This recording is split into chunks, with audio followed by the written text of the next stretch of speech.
conscious realization.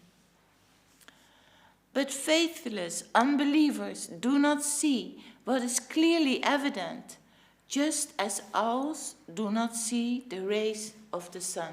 The owls are blind to the sun. They cannot see the sun. That's why they exist in the night time, actually. They cannot see the sun. They cannot see. So they compare with unbelievers. So evident. Krishna is everywhere, right? Krishna is, maybe we cannot see with the material senses, but with faith we can feel. He's everywhere. He created everything. He's the proprietor of everything, and we are his servants. We are never the enjoyer. There's only one enjoyer, that's Krishna. We are not the enjoyer. That is clear. Mahaprabhu came with that. So the unbelievers, the faithless persons, they cannot see. They are like owls, cannot see the sun. Oh my Lord, those influenced by demoniac principles cannot realize you, although you are clearly the supreme, by dint of your exalted activities, forms, character, and uncommon power, which are confirmed by all the revealed scriptures in the quality of goodness and a celebrated transcendentalist in the divine nature. Lord Sri Krishna tries to hide himself in various ways, but nevertheless his pure devotees know him as he is. O my Lord, everything within material nature is limited by time, space, and thought. Your characteristics, however, being unequaled and unsurpassed, are always transcendental to such limitations. You sometimes cover such characteristics by your own energy, but nevertheless, your unalloyed devotees always able to see you under all circumstances.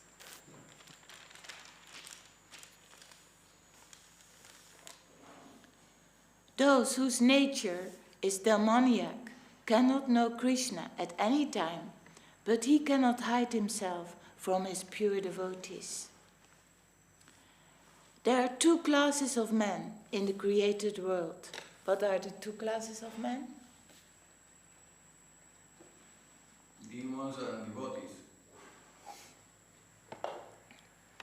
Yeah, a bit heavy, right? There's some mix in between, right?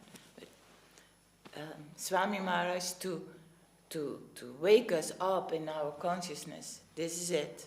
I told my family, there's only this, demoniac people and godly people. And they still remind me of that. You said that. So Guru Maharaj, Gurudev's mood is a little different than Swami Maharaj, who had to establish Krishna consciousness from the beginning to the people who didn't know anything, the Western world. So he said this, had to be very firm.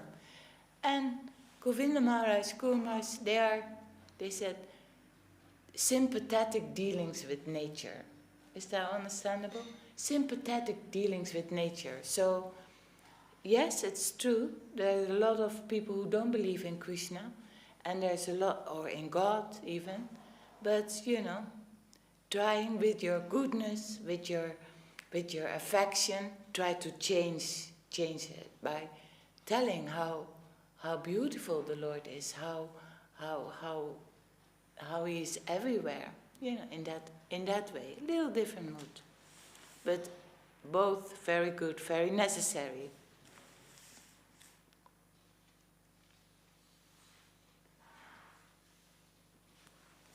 One consists of the demoniac and other of the godly. The devotees of Lord Vishnu are the godly, whereas those who are just the opposite are called demons. Advaita Acharya Goswami is an incarnation of the Lord as a devotee. His loud calling was the cause for Krishna's incarnation.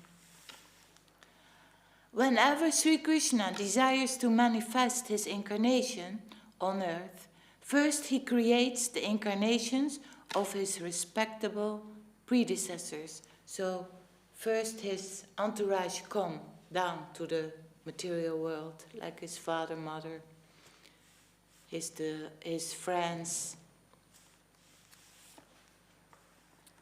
Thus, respectable personalities such as his father, mother, and spiritual master all take birth on earth first. Madhavendra Puri, Ishvara Puri, Srimati Sachi Mata, and Srila Jagannath Mishra all appeared with Sri Advaita Acharya. Advaita Acharya, having appeared, he found the world devoid of devotional service to Sri Krishna. Because people were engrossed in material affairs.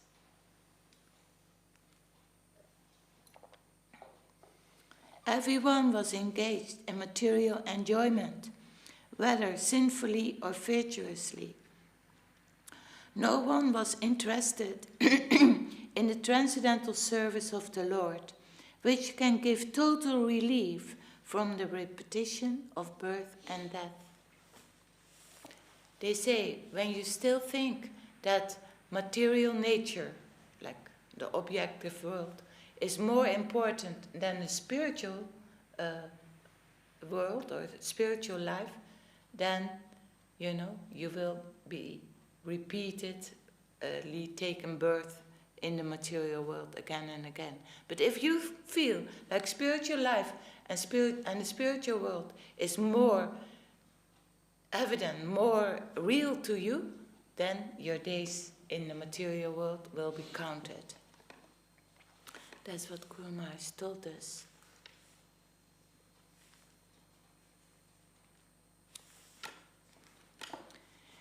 Seeing the activities of the world, the Acharya felt compassion and began to ponder how he could act for the people's benefit. Advaita Acharya thought, if Sri Krishna were to appear as an incarnation, he himself could preach devotion by his personal example. In this age of Kali, there is no religion other than the chanting of the holy name of the Lord. But how in this age will the Lord appear as an incarnation? I shall worship Krishna in a purified state of mind. I shall constantly petition him in humbleness. My name, Advaita, will be fitting if I am able to induce Krishna to inaugurate the movement of the chanting of the holy name. While he was thinking about how to propitiate Krishna by worship, the following verse came to his mind. Sri Krishna, who is very affectionate towards his devotees, sells himself to a devotee who offers himself merely a tulasi leaf and a palmful of water. Advaita Acharya considered the meaning of the verse in this way, not finding any way to repay the debt he owes to one who offers him a tulasi leaf and water. Lord Krishna thinks, there is no wealth in my possession that is equal to a tulasi leaf and water. Thus the Lord liquidates the debt by offering himself to the devotee. Considering in this way, the Acharya began worshipping the Lord. Thinking of the lotus feet of Sri Krishna, he constantly offered tulasi buds in water from the Ganges. He appealed to Sri Krishna with loud calls and thus made it possible for Krishna to appear. Therefore, the principal reason for Sri Chaitanya's descent in this appeal is this appeal by Advaita Acharya. The Lord, the protector of religion, appears by the desire of his devotee. O my Lord, you always dwell in the vision and hearing of your pure devotees. You also live in their lotus-like hearts, which are purified by devotional service. O my Lord, who are glorified by exalted prayers, you show special favor to your devotees by manifesting yourself in the eternal forms in which they welcome you.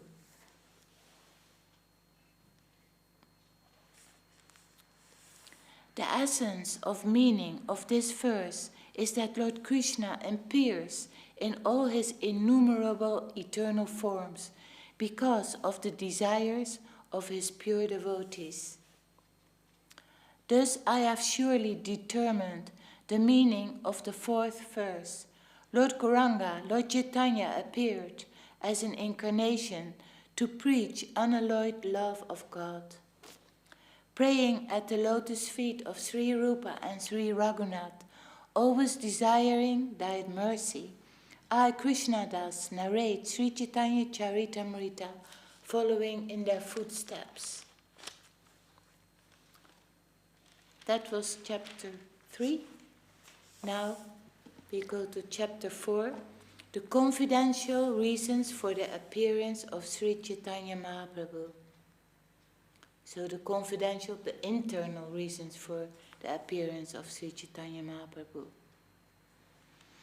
By the mercy of Lord Chaitanya Mahaprabhu, even a foolish child can fully describe the real nature of Lord Krishna, the enjoyer of the pastimes of Braja, according to the vision of the revealed scriptures. O glory to Lord Chaitanya Mahaprabhu, O glory to Lord Nityananda, O glory to Sri Advaita Acharya, and O glory to all the devotees of Lord Chaitanya. I have described the meaning of the fourth verse. Now, O devotees, kindly hear the explanation of the fifth verse.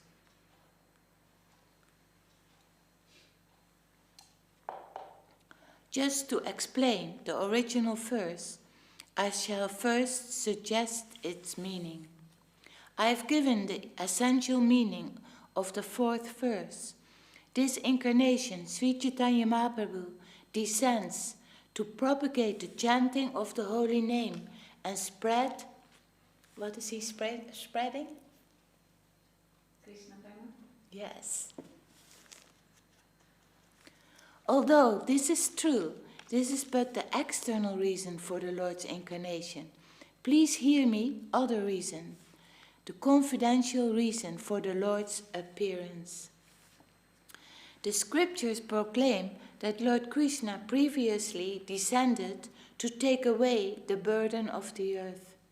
To take away this burden, however, is not the work of the Supreme Personality of Godhead. The maintainer, Lord Vishnu, is the one who protects the universe. But the time to lift the burden of the world mixed with the time for Lord Krishna's incarnation.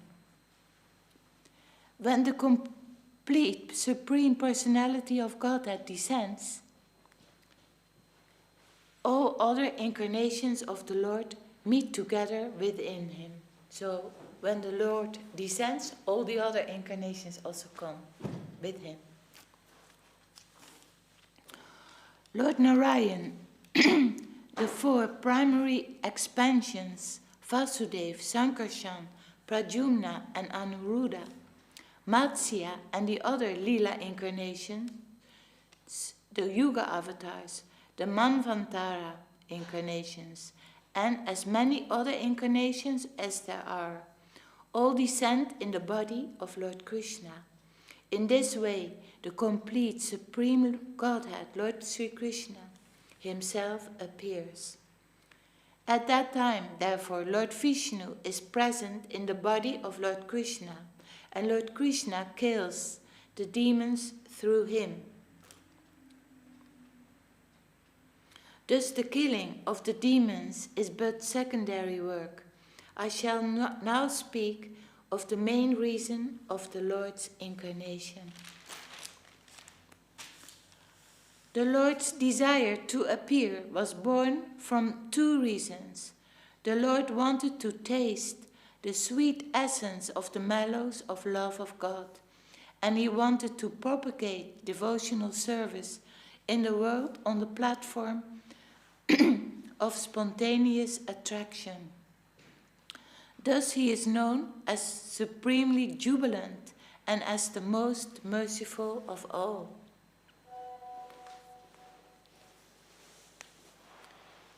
Lord Krishna thought, all the universe is filled with the conception of my majesty, but love weakened by that sense of majesty does not satisfy me. If one regards me as the Supreme Lord and himself as a subordinate, I do not become subservient to his love, nor can it control me. In whatever transcendental mellow my devotee worships me, I reciprocate with him. That is my natural behavior. So in whatever way we give our service to Krishna or Mahaprabhu, to the Guru, then with the attraction we have for that, with the attention we have for our service, in that way the Lord or the Guru, Mahaprabhu, reciprocates with us. So Gurudev says, be very attentive in your service. It's a very high thing what we may do, right? Service to the Lord, service to the Guru. So to be, give it attentive attention. So do it very good. If there's something what needs to be clean, we need to clean it. Like to make the offering very nice and clean and jubilant is said here. In whatever way my devotees surrender unto me, I reward them accordingly. Everyone follows my path in all respects, O son of Pritu.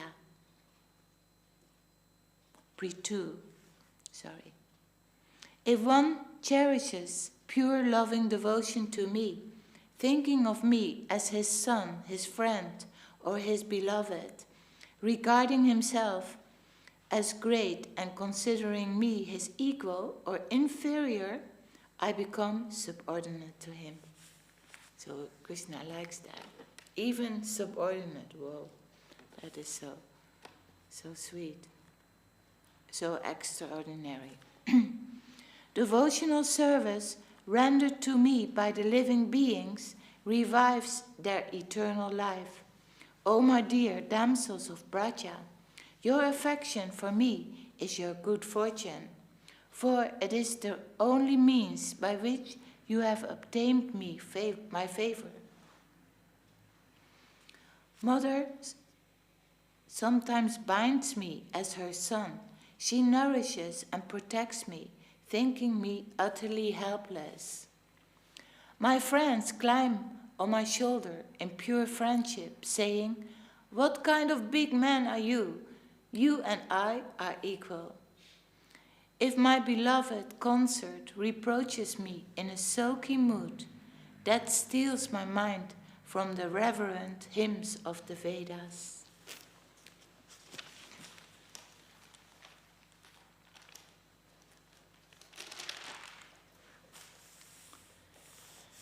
Taking these pure devotees with me, I shall descend and sport in various wonderful ways, unknown even in Vaikuntha. I shall broadcast such pastimes by which even I am amazed. The influence of Yoga Maya will inspire the gopis with the sentiment that I am their paramour. Neither the gopis nor I shall notice this, for our minds will always be entranced by one another's beauty and qualities. Pure attachment will unite will unite us even at the expense of moral and religious duties, dharma. Destiny will sometimes bring us together and sometimes separate us. I shall taste the essence of all these rasas, and in this way I shall favor all the devotees. Then, by hearing about the pure love of the residents of Braja, devotees will worship me on the path of spontaneous love, abandoning all rituals and religiosity and fruitive activities. Krishna manifests his eternal human-like form and performs his pastimes to show mercy to the devotees. Having heard such pastimes, one should engage in service to him. Here the use of the verb bhavet, which is in the imperative mood, tells us that this certainly must be done. Non-compliance would be abandonment of duty. Just as these desires are fundamental reasons for Krishna's appearance, whereas destroying the demons is only an incidental necessity, so for Sri Krishna Chaitanya, the Supreme Personality of Godhead, promulgating the Dharma of the age is incidental. When the Lord desired to appear for another reason, the time for promulgating the religion of the age also arose. Thus, with two intentions, the Lord appeared with his devotees and tasted the nectar of prema with the congregational chanting of the holy name. Thus he spread kirtan even among the untouchables.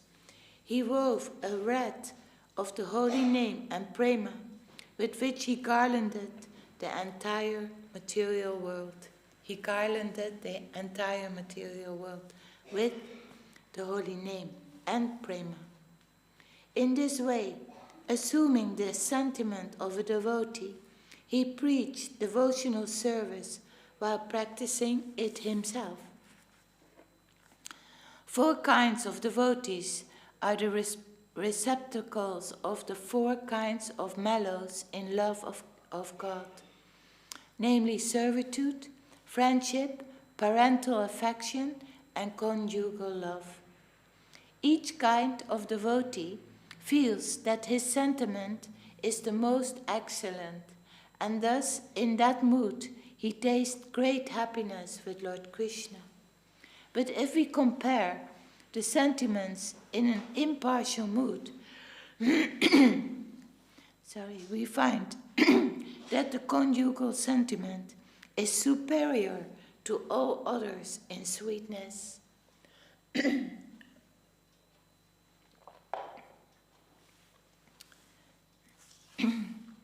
Increasing love is experienced in various tastes, one above another, but that love which has the highest taste is the gradual succession of desire manifests itself in the form of conjugal love. Therefore, I call it Madhura Rasa. It has 2 further divisions, namely wedded and unwedded love. There is a great increase of mellow in the unwedded conjugal mood. Such love is found nowhere but in Braja. This mood is unbounded in the damsels of Braja, but among them it finds its perfection in Sri Radha. Her pure, mature love surpasses that of all others. Her love is the cause of Lord Krishna's tasting the sweetness of the conjugal relationship. Therefore, Lord Gauranga, who is Sri Hari himself, accepted the sentiments of Radha and thus fulfilled his own desires. Lord Chaitanya is the shelter of the demigods, the goal of the Upanishads, the be-all and end-all of the great sages, the beautiful shelter of his devotees, and the essence of love of the lotus-eyed gopis. Will he again be the object of my vision? Lord Krishna desired to taste the limitless nectarian mellows of the love of one of his multitude of loving damsels. And so he has assumed the form of Lord Chaitanya. He has tasted that love while hiding his own dark complexion with her effulgent yellow color. May that Lord Chaitanya confer upon us his grace. To accept ecstatic love is the main reason he appeared, and he established the religious system for this age. I shall now explain that reason. Everyone please listen. Having first given hints about the verse describing the principal reason why the Lord appeared, now I shall manifest its full meaning. The loving affairs of Sri Radha and Krishna are transcendental manifestations of the Lord's internal pleasure-giving potency. Although Radha and Krishna are one in their identity, they separated themselves eternally. Now these two transcendental identities have again united in the form of Sri Krishna Chaitanya. I bow down to him who has manifested himself with the sentiment and complexion of Srimati Radharani, although he is Krishna himself. Radha and Krishna are one and the same, but they have assumed two bodies. Thus they enjoy each other, tasting the mellows of love. Now, to enjoy rasa, they have appeared in one body as Lord Chaitanya Mahaprabhu. Therefore, I shall first delineate the position of Radha and Krishna. From that description, the glory of Lord Chaitanya will be known.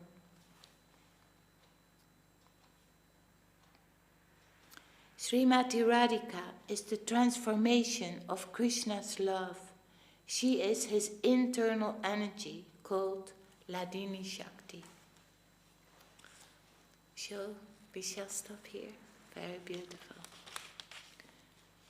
Jai Sri Chaitanya Charitamrita ki Jai. Jai Srila Krishna Das Kaviraj Goswami Maharaj ki Jai. Jai Srila A.C. Bhaktivedanta Swami Prabhupada ki Jai.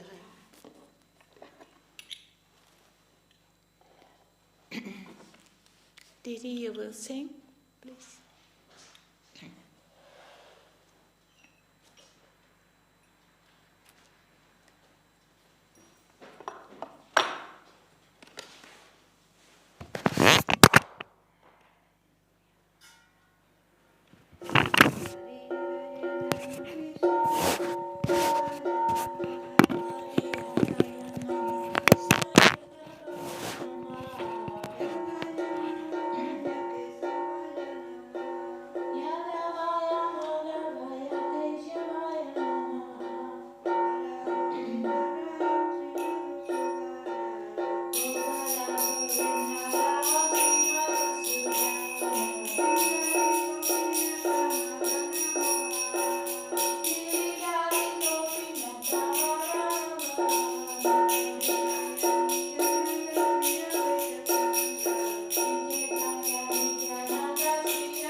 Acharya Vrinda ki, Jai Vishnu Patsila Bhakti Sundar Govinda Dev Goswami Maharaj ki, Jai Vishnu Patsila Bhakti Rakak Sita Dev Goswami Maharaj ki, Jai Bhagavan Sila Bhakti Siddhanta Saraswati Thakur ki, Jai Sri Rupa Nupa Guruvaka ki, Jai Namacharya Sila Haridas Thakur ki, Jai Nanda Koti Vaishnava Vrinda ki, Jai Sapashada Sima Mahaprabhu ki, Jai Sapashada Sri Nityananda Prabhu ki, Jai Sri Sri Radha Krishna Gopa Gopinath Shyama Kunda Radha Kunda Kiri Govardhan ki, Jai Tulasi Maharani ki, Jai Ganga Yamuna Chupi, Jai Jahnavi ki, Jai Sri Namapritham ki, Jai Sri Simapuram ki, Jai Sri Vrindavanam ki, Jai Sri Purushottamanam ki, Jai Jagannath Baladev Sudraju ki,